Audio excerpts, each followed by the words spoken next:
We're at the Beebout Veterinary Medical Center. I'm with Dr. Brendan Beebout, and there's some things that you need to know. And we're starting off with... over-the-counter medications at home. Okay, what do we need to know?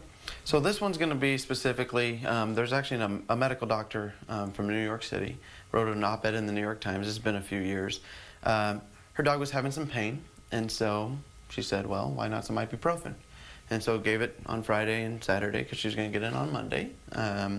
And he started to not feel very good, had some vomiting, and then on Monday morning had to rush him in, and he had a gastric ulcer, a stomach ulcer that perforated, and she lost her dog. And so she wrote an op-ed saying, I'm a medical doctor, I'm in the know, and dogs are not small humans.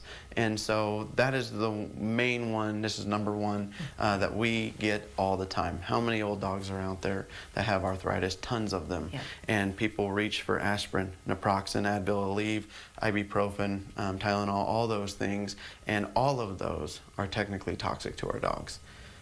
So, wow. Even just one little capsule, one little pill? One might not hurt you, but again, it's still a toxin, and so you would ideally not do that. There are tons of interchangeable medications between dogs and humans. The NSAIDs, so non-steroidal anti-inflammatories, are ibuprofen or Tylenols. They are not, and that is one of the most commonly given medication. And so we use carprofen, which is the family of ibuprofen, but dog specific, and even cats cannot have that, and so cats are not small dogs, and that's another one. Some of the interchangeable ones are opioids and gabapentin, so Lyrica for fibromyalgia. Those are interchangeable. We just have to make sure that the dose is right. And so essentially we want you to ask your veterinarian, but we find a lot of phone calls of, you know, vomiting and maybe vomiting blood or having dark, tarry stool. That's essentially a bleeding ulcer that we're seeing come out the back end. And the call is, you know, we start quizzing them, and it's like, well, he's been painful, and we've been giving him some ibuprofen.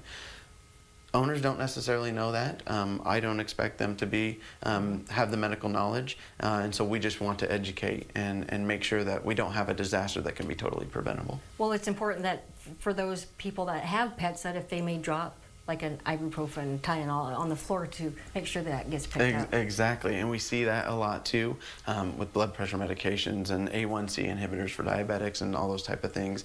And so it's best is to call, and the other way is to call the ASPCA Poison Control. If you have any questions whatsoever, they're a great help. They've got computers in front of them. They know exactly the toxic dose, the weight of your dog, and can kind of figure those things out. But essentially, if your dog's in pain, come see us. There's more than just medication. And all medications, even the ones that we give, the carprofen, the anti-inflammatories, those still have some of those similar mechanisms of action that inhibit blood flow to the gut. And so we're always careful with those anyway, but there's other ways, as we've talked numerous times, you know, underwater treadmill and laser and these other ways, weight loss. And so we just want to be careful, and we just want to err on the side of caution. How important is it, or what's the time frame that we think that maybe our pet did swallow something? If it's immediate, we can induce emesis, which is vomiting, and we can get that out of there, and then we can kind of coat the stomach with antacids, things like Carafate, which is kind of like just kind of coats the stomach and embeds some ulcers. If it's been long term, then we need to check into the kidneys, we need to check into the liver. Dilution is a solution to pollution, and so IV fluids, diurese them, coat them again with antacids, and lots of times we'll be okay. Our dogs are resilient. It's amazing how many dogs will get into a whole bottle of stuff like that, and they will survive. But obviously, early intervention is the key. Yeah. So if you have any questions, give Beebout Veterinary Medical Center a call. Correct? Absolutely. Awesome. Thank you, guys. Thank you.